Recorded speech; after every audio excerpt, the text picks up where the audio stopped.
we will now go to the second part of this presentation. And in this second part, just as the lead director has outlined, we will be looking at the actual law that was made by our own National Assembly or our own House of Assembly, or the one that says we the people. You know, in the one, that constitution one, was not made by National Assembly, was not made by House of. It talks about we the people. Some people say it's a fraud, but it's still that we the people came together and gave to ourselves the constitution. So we'll start with the constitution.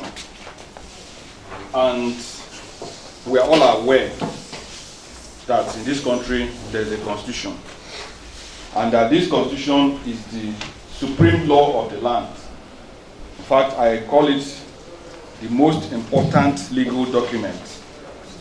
It's so powerful that if there is any other law, including customary law, including religious law, any religious law or customary law, or any regulation made by any authority whatsoever, anyone that conflicts with the Constitution is void.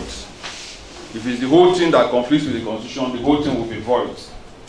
If it's part of the thing that conflicts with the Constitution, that part will also be void. So, and it's very important for the discussion that we're going to have as to the validity of some of the laws that were made by the National Assembly and the State House of Assembly.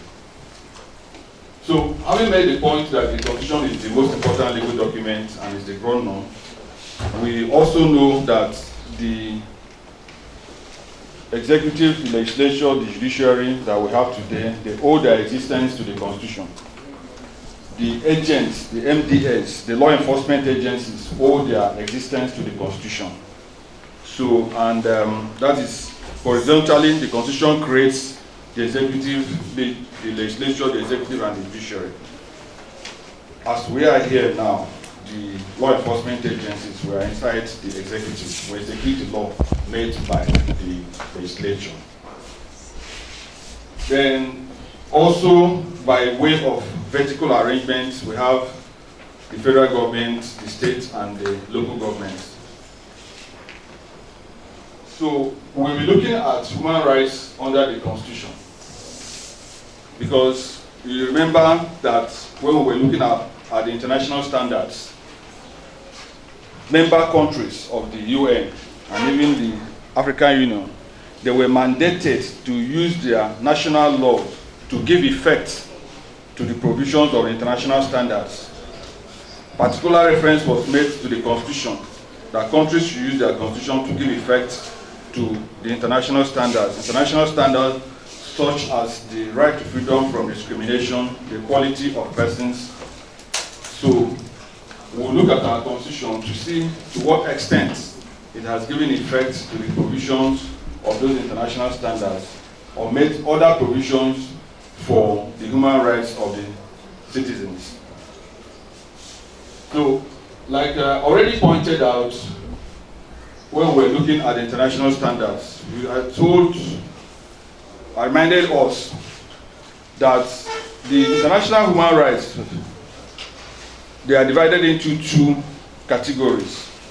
One is the civil and political rights, right to life, all the way to the right to vote and be voted for. Then you have the economic rights, that's right to education, right to health, right to work, etc.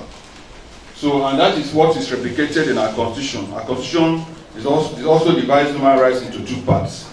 The first part, that is in Chapter 2, are the ones that are known as fundamental objectives and directive principles of state policy.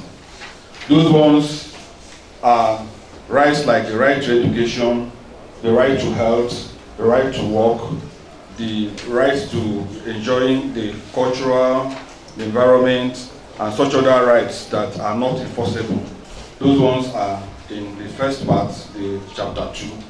But the ones that can be enforced, like the right to life, the right to personal liberty, the right to freedom from discrimination, they are in chapter 4. And so this is the point that is being made. And then, but what we are seeing is that progressively some rights can migrate, so to say, from chapter 2 to chapter 4. For instance, in Sokoto State, the right to education has leapfrogged from chapter 2 from chapter 4 to chapter 2. Ordinarily, the right to education is not one that is enforceable. But we have in the Sokoto State the right to education law, which makes it a right which can be enforced, makes it a justiciable right.